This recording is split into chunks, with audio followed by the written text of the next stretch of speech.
ನಮಸ್ಕಾರ, ನೀವು ನೋಡ್ತಾ ಇದ್ದೀರಾ ಶ್ರೀ ಮಾರಿಕಾಂಬಾ ಡಿಜಿಟಲ್ ಟಿವಿ. ನಾನು ಸೃಷ್ಟಿ ನಾಯ್ಕ್. ಉತ್ತರ ಕನ್ನಡ ಜಿಲ್ಲೆಯ ಪ್ರಸಿದ್ಧ ಧಾರ್ಮಿಕ ಉತ್ಸವಗಳಲ್ಲಿ ಒಂದಾದ ಭಟ್ಕಳದ ಐತಿಹಾಸಿಕ ಶ್ರೀ ಮಾರಿಕಾಂಬಾ ಮಾರಿ ಜಾತ್ರೆಗೆ ಕ್ಷಣಗಣನೆ ಆರಂಭವಾಗಿದೆ. ಆಗಸ್ಟ್ 5 ಮತ್ತು 6ರಂದು ನಡೆಯಲಿರುವ ಈ ಜಾತ್ರೆಗೆ ದೇವಸ್ಥಾನ ಆಡಳಿತ ಮಂಡಳಿ ಎಲ್ಲಾ ರೀತಿಯ ಸಿದ್ಧತೆಗಳನ್ನು ಪೂರ್ಣಗೊಳಿಸಿದ್ದು ಸಾವಿರಾರು ಭಕ್ತರ ಆಗಮನವನ್ನು ನಿರೀಕ್ಷಿಸಲಾಗಿದೆ. ಈ ಜಾತ್ರೆಯ ವಿಶೇಷತೆಗಳೇನು? ಈ ಕುರಿತ ವರದಿ ಇಲ್ಲಿದೆ.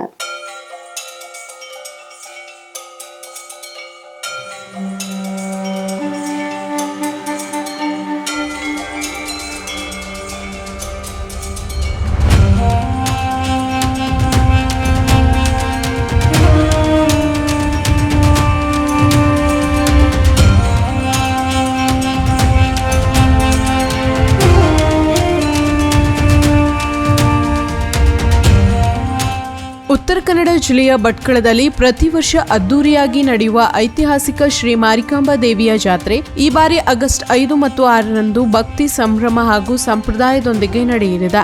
ಜಿಲ್ಲೆಯ ವಿವಿಧ ಭಾಗಗಳ ಜೊತೆಗೆ ಪಕ್ಕದ ಜಿಲ್ಲೆಗಳಿಂದಲೂ ಸಾವಿರಾರು ಭಕ್ತರು ಜಾತ್ರೆಯಲ್ಲಿ ಪಾಲ್ಗೊಳ್ಳುವ ನಿರೀಕ್ಷೆ ಇದ್ದು, ದೇವಸ್ಥಾನ ಆಡಳಿತ ಮಂಡಳಿ ಭಕ್ತರ ಅನುಕೂಲಕ್ಕಾಗಿ ಅಗತ್ಯ ಸಿದ್ಧತೆಗಳನ್ನು ಪೂರ್ಣಗೊಳಿಸಿದೆ. ಜುಲೈ 28ರಂದು ಶುಭ ಮುಹೂರ್ತದಲ್ಲಿ ಮಾರಿದೇವಿಯ ಮೂರ್ತಿ ಕೆತ್ತನೆ ಕಾರ್ಯ ಆರಂಭವಾಗಿದ್ದು, ಆಗಸ್ಟ್ 4ರಂದು ಮಣ್ಕುಳಿ ಆಚಾರ್ಯರ ಮನೆತನದಲ್ಲಿ ಸುವಾಸಿನಿ ಪೂಜೆ ನಡೆಯಲಿದೆ. ಆಗಸ್ಟ್ 5ರಂದು ಮುಂಜಾನೆ ಆಚಾರ್ಯರ ಮನೆತನದಿಂದ ಮಾರಿದೇವಿಯ ಮೂರ್ತಿಯನ್ನು ದೇವಸ್ಥಾನ ಆಡಳಿತ ಮಂಡಳಿಗೆ ವಿಧಿವತ್ತಾಗಿ ಹಸ್ತಾಂತರಿಸಿದ ಬಳಿಕ ಭವ್ಯ ಮೆರವಣಿಗೆಯ ಮೂಲಕ ಬೆಳಿಗ್ಗೆ ಸುಮಾರು 5:30ಕ್ಕೆ ದೇವಸ್ಥಾನಕ್ಕೆ ಕರೆತರಲಾಗುತ್ತದೆ.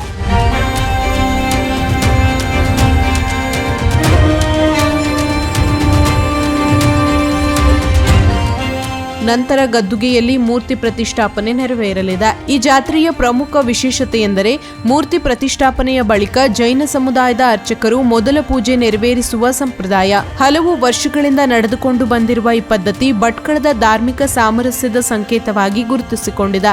ಭಕ್ತರಿಗೆ ಆಗಸ್ಟ್ 5ರಂದು ಬೆಳಗ್ಗೆ 6ರಿಂದ ರಾತ್ರಿ 9ರವರೆಗೆ ಹಾಗೂ ಆಗಸ್ಟ್ 6ರಂದು ಬೆಳಗ್ಗೆ 6ರಿಂದ ಮಧ್ಯಾಹ್ನ 4ರವರೆಗೆ ದೇವಿಯ ದರ್ಶನದ ಅವಕಾಶ ಕಲ್ಪಿಸಲಾಗಿದೆ. ಹಿರಿಯ ನಾಗರಿಕರು ಹಾಗೂ ಅಂಗವಿಕಲರಿಗೆ ವಿಶೇಷ ದರ್ಶನ ವ್ಯವಸ್ಥೆಯನ್ನು ಮಾಡಲಾಗಿದೆ. ಇನ್ನು ಆಗಸ್ಟ್ 6ರಂದು ಮಧ್ಯಾಹ್ನ 4 ಗಂಟೆಗೆ ವಿಶೇಷ ಪ್ರಾರ್ಥನೆ ಹಾಗೂ 4:30ಕ್ಕೆ ವಿಸರ್ಜನಾ ಪೂಜೆ ನಡೆಯಲಿದ್ದು, ಬಳಿಕ ಸುಮಾರು 7 ಕಿಲೋಮೀಟರ್ ಉದ್ದದ ಭವ್ಯ ಮೆರವಣಿಗೆಯಲ್ಲಿ ಮಾರಿದೇವಿಯ ಮೂರ್ತಿಯನ್ನು ಮುಸ್ಬಾ ಕ್ರಾಸ್, ಹಳೆ ಬಸ್ ನಿಲ್ದಾಣ, ಬಂದರು ರಸ್ತೆ, ಹನುಮಾನ್ ನಗರ್ ಹಾಗೂ ಜಾಲಿಕೋಡಿ ಮಾರ್ಗವಾಗಿ ಸಮುದ್ರ ತೀರಕ್ಕೆ ಕೊಂಡೊಯ್ಯಲಾಗುತ್ತದೆ.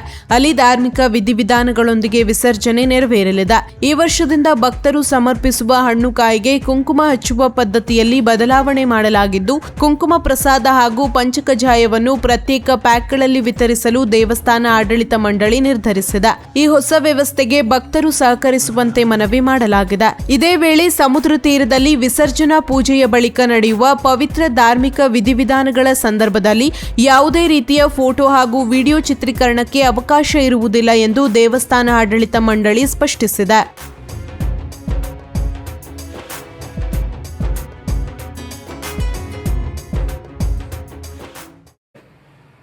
ವಾರ್ಷಿಕ ಹಾಲು ಹಬ್ಬ ಅಂದರೆ ಮಾರಿ ಜಾತ್ರೆ ಸಮಸ್ತ ಭಟ್ಕಳ ಊರಿನ ಗ್ರಾಮ ದೇವರು ಹೌದು, ಊರಿನ ದೇವರು ಹೌದು, ಜಿಲ್ಲೆಗೂ ಸಂಬಂಧಪಟ್ಟ ದೇವರು.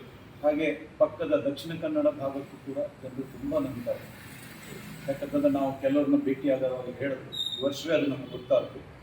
ಹಾಗಾಗಿ ವರ್ಷಂಪ್ರತಿಯ ಜಾತ್ರೆ ಇದೇ ಬರುವ ದಿನಾಂಕ 5 ಮತ್ತು 6 ಅದರ ಮಧ್ಯದಲ್ಲಿ ನಡೆಯುವಂಥ ಕಾರ್ಯಕ್ರಮ ಮೊನ್ನೆ 28ನೇ ತಾರೀಕು 7ನೇ ತಿಂಗಳ 2026ಕ್ಕೆ ಪ್ರಥಮವಾಗಿ ಹುಡಿ ಅಮಟೆ ಮರವನ್ನು ಆಚಾರ್ಯರು ನಾವುಗಳು ಸೇರಿ ನೋಡ್ತೇವೆ.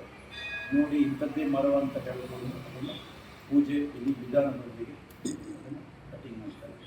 ಕಟಿಂಗ್ ಮಾಡಿ ಮಂಗಳವಾರ, ಬುಧವಾರ, ಗುರುವಾರ, ಶುಕ್ರವಾರ ಅಂದರೆ ನಿನ್ನೆ ತನಕ 31ರ ತನಕ ಒಂದು ರೂಪುರೇಖೆಯನ್ನು ಅದೇ ಜಾಗದಲ್ಲಿ ರೆಡಿ ಮಾಡ್ತಾರೆ. ಯಾರು ಮರ ಕೊಟ್ಟಿರ್ತಾರೆ ಆ ಜಾಗದಲ್ಲಿ ಅದನ್ನು ತಯಾರು ಮಾಡ್ತಾರೆ.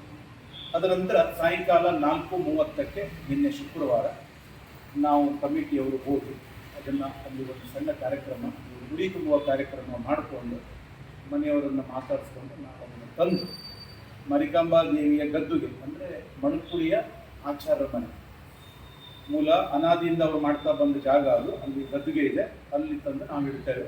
ನಿನ್ನೆ ಇವತ್ತಿಂದ ಅವರು ಕೆಲಸ ಪ್ರಾರಂಭ ಮಾಡಿದ್ದಾರೆ. ಮಾಡಿ ಮಂಗಳವಾರ ದಿವಸ ಅಂದರೆ 4ನೇ ತಾರೀಕು 8ನೇ ತಿಂಗಳ 2026ಕ್ಕೆ ಸಂಪೂರ್ಣವಾದ ಕೆಲಸವನ್ನು ರೆಡಿ ಆಗ್ತದೆ ಮಧ್ಯಾಹ್ನದೊಳಗಡೆ. ಅದ ನಂತರ ಗುಡಿಗಾರರು ಬಂದು ಅದಕ್ಕೆ ಬಣ್ಣವನ್ನು ಹೊಡೆದು ಬಣ್ಣ ಲೇಪನ ಮಾಡಿ ಕಂಪ್ಲೀಟ್ ಅದನ್ನು ರೆಡಿ ಮಾಡ್ತಾರೆ. ಸಂಜೆ 8 ಗಂಟೆಗೆ ರಾತ್ರಿ ಆಚಾರ್ಯ ಮನೆತನದವರು ಸುವಾಸಿನಿ ಪೂಜೆಯನ್ನು ಮಾಡಿ ರಾತ್ರಿ 10 ಗಂಟೆ ಒಳಗಡೆ ಪೂಜೆ ಪುರಸ್ಕಾರಗಳು ಮುಗಿಯುತ್ತದೆ. ಮುಗಿದ ತಕ್ಷಣ ಬೆಳಿಗ್ಗೆ ಜಾವ ಅಂದರೆ 5ನೇ ತಾರೀಕು 5:30ಕ್ಕೆ ನಾವು ಟ್ರಸ್ಟಿಗಳು ಎಲ್ಲರೂ ಹೋಗಿ ಮಾರಿಕಾಂಬಾ ದೇವಿಯ ಬೆಳಿಗ್ಗೆ ಒಂದು ಪೂಜೆ ಆಗ್ತದೆ. ಆ ಪೂಜೆ ಆದಮೇಲೆ ಅಲ್ಲಿಂದ ತಲೆ ಮೇಲೆ ಹೊತ್ತುಕೊಂಡು ಬಂದು ಮಾರಿಕಾಂಬಾ ದೇವಿ ಅಂದರೆ ರಘುನಾಥ ರಸ್ತೆ ಬಸ್ಸೇ ರೋಡ್ ಮೂಲಕ ಬಂದು ಮಾರಿಕಾಂಬಾ ದೇವಿಯ ಗದ್ದಿಗೆಯಲ್ಲಿ ಸ್ಥಾಪನೆ ಮಾಡ್ತಾರೆ. ಅದಾದ ಬಳಿಕ 6 ಗಂಟೆಗೆ ಜೈನ ಸಮುದಾಯದವರು ಪ್ರಥಮ ಪೂಜೆ ಅನಾದಿಯಿಂದ ನಡೆದು ಬಂದ ಪದ್ಧತಿ. ಜೈನ ಪೂಜೆ ಬೆಳಿಗ್ಗೆ 6 ಗಂಟೆಗೆ ಪ್ರಥಮ ಪೂಜೆ ಆಗ್ತದೆ.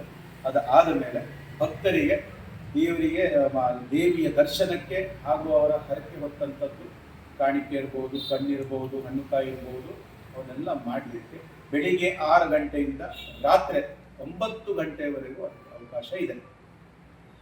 ಇಷ್ಟು ವರ್ಷ 8 ಗಂಟೆ ಇತ್ತು. ಅಂದರೆ ಜನರ ಇದು ಜಾಸ್ತಿ ಆಗ್ತದ ಮೇಲೆ ನಾವು 1 ತಾಸು ಜಾಸ್ತಿ ಮಾಡಿದ್ದೇವೆ. 9 ಗಂಟೆವರೆಗೂ ಎಲ್ಲ ಸೇವೆಗಳಿಗೆ ಭಕ್ತಾದಿಗಳಿಗೆ ಅವಕಾಶ ಉಂಟು.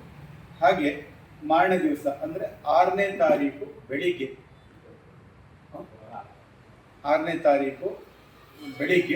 6 ಗಂಟೆಯಿಂದ ಸಾಯಂಕಾಲ 4 ಗಂಟೆವರೆಗೂ ಭಕ್ತಾದಿಗಳಿಗೆ ಪೂಜೆ ಪುರಸ್ಕಾರ ಸೇವೆ ಮಾಡಲಿಕ್ಕೆ, ಹರಕೆ ಕೊಡಲಿಕ್ಕೆ ಪ್ರತಿಯೊಂದಕ್ಕೂ ಕಾಲಾವಕಾಶ ಗುರುವಾರ ದಿವಸ ಅಂದರೆ 6ನೇ ತಾರೀಕು 4 ಗಂಟೆವರೆಗೂ ಅವಕಾಶ ಇರ್ತದೆ.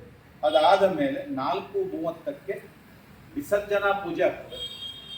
ಪ್ರಾರ್ಥನೆ, ಮಹಾಪ್ರಾರ್ಥನೆ ಆಗ್ತದೆ. ಊರಿನ ಗ್ರಾಮದ ಸಲುವಾಗಿ, ಊರಿನ ಸಲುವಾಗಿ, ಎಲ್ಲ ಭಕ್ತರ ಸಲುವಾಗಿ ಒಂದು ಪ್ರಾರ್ಥನೆ ಮಾಡ್ಕೊಳ್ತೇವೆ. ಪ್ರಾರ್ಥನೆ ಆದ ಮೇಲೆ ಮಹಾಪೂಜೆ ಆಗ್ತದೆ. ಮಹಾಪೂಜೆ ಆದ ನಂತರ ವಿಸರ್ಜನಾ ಪೂಜೆ ಆಗ್ತದೆ.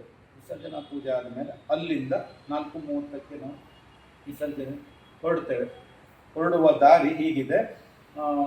ಮೇನ್ ರೋಡು ಮುಸ್ಬಾ ಕ್ರಾಸ್ನಿಂದ ಹಳೆ ಬಸ್ ಸ್ಟ್ಯಾಂಡ್ ಮಾರ್ಗವಾಗಿ ಹನುಮಾನ್ ನಗರ, ಜಾಲಿಕೋಡಿ ಬೀಚ್, ಅಲ್ಲಿ ಕನಿಷ್ಠ ಸಾಧಾರಣ ಹೆಚ್ಚು ಕಡಿಮೆ ನಾವು ಒಂದು 5:30-6 ಗಂಟೆ ಒಳಗಡೆ ರೀಚ್ ಆಗ್ತೇವೆ, ಹೋಗಿ ಮುಟ್ತೇವೆ. ಅಲ್ಲಿ ಹೋಗಿ ಮುಟ್ಟಿದ ತಕ್ಷಣ ಒಂದು ಪೂಜೆ ಆಗ್ತದೆ, ವಿಸರ್ಜನೆ ಪೂಜೆಗೂ ಅಲ್ಲೂ ಕೂಡ ಆಗ್ತದೆ. ಅಲ್ಲೂ ಕೂಡ ಹಣ್ಣುಕಾಯಿ ಸೇವೆ ಇದೆ. ಅಲ್ಲಿ ಗ್ರಾಮದವರೆಲ್ಲ ಬರ್ತಾರೆ, ಅಲ್ಲಿಯ ಗ್ರಾಮದವ್ರ ಪದ್ಧತಿ ಇದೆ, ಬರ್ತಾರೆ. ಅದನ್ನು ಹಣ್ಣುಕಾಯಿ ಸೇವೆಯನ್ನೆಲ್ಲ ಮಾಡಿ ಆದ ನಂತರ ದೇವಿಯ ವಿಸರ್ಜನಾ ಕಾರ್ಯಕ್ರಮ ಪ್ರಾರಂಭ ಆಗ್ತದೆ. ಅದಾದ ಮೇಲೆ ಅದರ ಮಧ್ಯದಲ್ಲಿ ಈ ವರ್ಷ ಒಂದು ವಿಶೇಷವಾದ ಮಾಹಿತಿ ತಮ್ಮ ಮೂಲಕ ಭಕ್ತರಿಗೆ ಹೇಳಲಿಕ್ಕೆ ಬಯಸ್ತಾ ಇದ್ದಾರೆ. 4ನೇ ತಾರೀಕಿನಿಂದ ಪ್ರಾರಂಭವಾದ ಉತ್ಸವ ಇದು, ಜಾತ್ರೆ.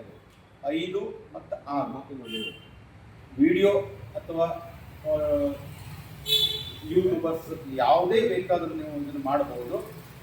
ಕೊನೆಯದಾಗಿ ನಾವು ಸಮುದ್ರ ಜಾಲಿಕೋಡಿ ಬೀಚಲ್ಲಿ ದೇವಿಯ ಒಂದು ವಿಸರ್ಜನೆ ಪೂಜೆ ಆಗ್ತದೆ.